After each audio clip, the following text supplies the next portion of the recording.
Hello friend, এখন যে সিনেমাটা নিয়ে তোমাদের সামনে চলে এসেছি সেই সিনেমাটা হচ্ছে জিদ্দার লায়ন। হ্যাঁ, ইতিমধ্যে তোমরা সবাই জেনে গেছো যে এটা একটা যৌথ প্রযোজনায় জিদ্দা করছে এবং চঞ্চল চৌধুরী, বাংলাদেশে চঞ্চল চৌধুরী এতে অভিনয় করার কথা শোনা যাচ্ছে, বাট এখনও এটা কনফার্ম নয়। এবং এর পরিচালক হচ্ছে রায়হান রাফি। তো এই সিনেমার কিছু আপডেট এসেছে, তো সেটা নিয়ে তোমাদের কাছে চলে এলাম। এই সিনেমায় চঞ্চল চৌধুরী যে কনফার্ম আছেন সেটা এখনও জানা যাচ্ছে না, তবে কে কনফার্ম আছে সেই নিউজটাও তোমাদের বলবো। এবং আমাদের পশ্চিমবাংলা থেকে কে প্রডিউস করছে, প্রডিউসার কে, সেটাও তোমাদের বলবো। তার আগে চ্যানেলটিকে অবশ্যই লাইক, কমেন্ট আর সাবস্ক্রাইব করে নিও। তো তোমাদের বলি, পশ্চিমবাংলায় যারা এই সিনেমাটা প্রডিউসার, শ্যাডো ফিল্ম অফিসিয়াল, তারা এটা অফিসিয়ালি ডিক্লেয়ার করে দিয়েছে।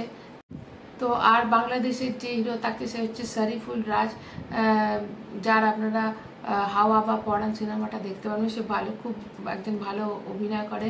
তো তিনি এই সিনেমায় থাকেন, তবে শোনা যাচ্ছে তিনি অ্যাজ এ ভিলেন হিসেবে থাকছেন।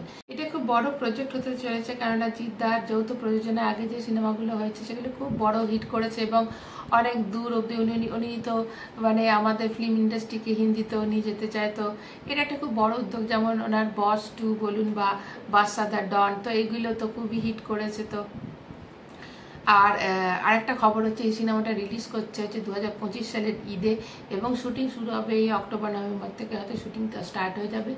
আর দু দেশেই একই দিনে রিলিজ করবে। তো যারা জিদ্দার ফ্যান তারা তো মানে এই সিনেমাটা দেখবে, এটা তো ঠিকই, তারা সিনেমাটা হিট করে দিবে। কিন্তু আমি তো বলবো যে আমাদের বাংলা ইন্ডাস্ট্রি জিদ্দা একটা কমার্শিয়াল সিনেমাকে এখন অবধি ঠেলে নিয়ে যাচ্ছে, যেখানে এখন অন্য ধারা সিনেমা হচ্ছে। বাংলাদেশের একটা ভালো দিক হলো তাদের হিরোদের, তাদের সিনেমাকে তারা খুব দেখে এবং প্রমোট করে।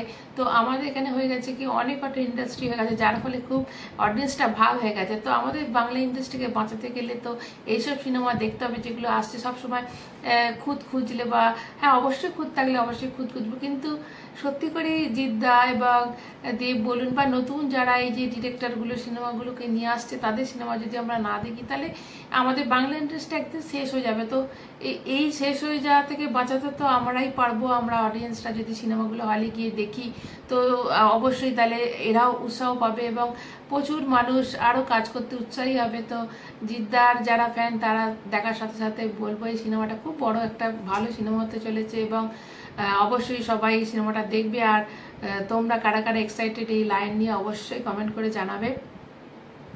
আর এখনকার মতো এইটুকুই।